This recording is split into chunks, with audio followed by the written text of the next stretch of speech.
વરસાદ એ જ, પાણી એ જ, વારો એ, ઝાડ પડત, તુફાन ये काय भी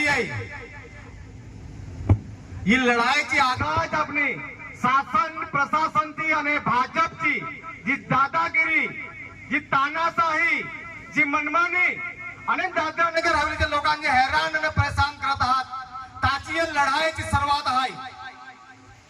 આજથી અસડી મેસેજ જાય એટલે જુવાનિયાઓ ભાઈઓ વડીલાઓ પાણી એ કાઈ બી आहे कसा की ये लोक आपल्याला घर तोडची सजात करणी आहे એટલે બસુરા સાહેબ કીધી બીજોન કાઈ બી હોય જે અગર આપણા જે પાકિસ્તાન ની લડાઈ હોય તો આપણા સેના काय कराई पाणी आहे તો કોઈ ગઈ આવા પાણી आहे કોઈ ના કોઈ ને એક પાણી કાઈ नाही ठोस તમામ વસ્તુઓ પર લોકોની નોકરી કાઢી મૂક્યા, દવાખાનામાંથી કાઢી મૂક્યા, ટીચરોને કાઢી મૂક્યા. દરેક વસ્તુઓ પર આપણા આદિવાસી સમાજ, સ્થાનીય સમાજ અને આખા દાદરાનગર પ્રદેશની જનતાને આ તાનાશાહી પ્રશાસને બસબસ કરી દીધું છે.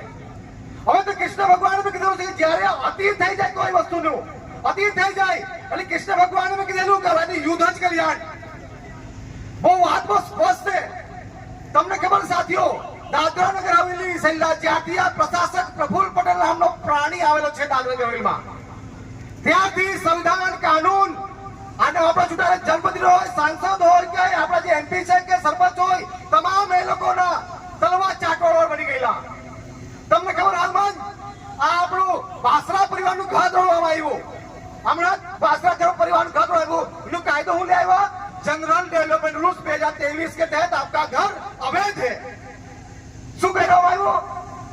દાદરા નગર હવેલીમાં તમામે તમામ ઘર આ ભાજપની સરકાર, આ મોદી સરકારે, આ પ્રફુલ્લ પટેલે અને એના તલવાર ચાટોળા અધિકારીઓ મળીને આપણા ઘરોને અવૈધ ઘોષિત કરી દીધા છે. આપણા જે બાપ દાદાની જંગલ જે આપણી જમીન છે એ જમીન માટે ઘર બાંધે છે એ કહે કે 40, 50, 60, 70, 100 વર્ષથી બી પહેલાથી આપણે લઈ આવ્યા. આપણા બાપ દાદા જમાને તૈયાર રહીએ અને એક ઘર એ લોકો હવે ઘોષિત કરી દીધા. અરે એક સાઈડ તમે સરકારી જમીન ઉપર પ્રધાનમંત્રી આવાસ યોજના તહેત ઘર બનાવીને આપણા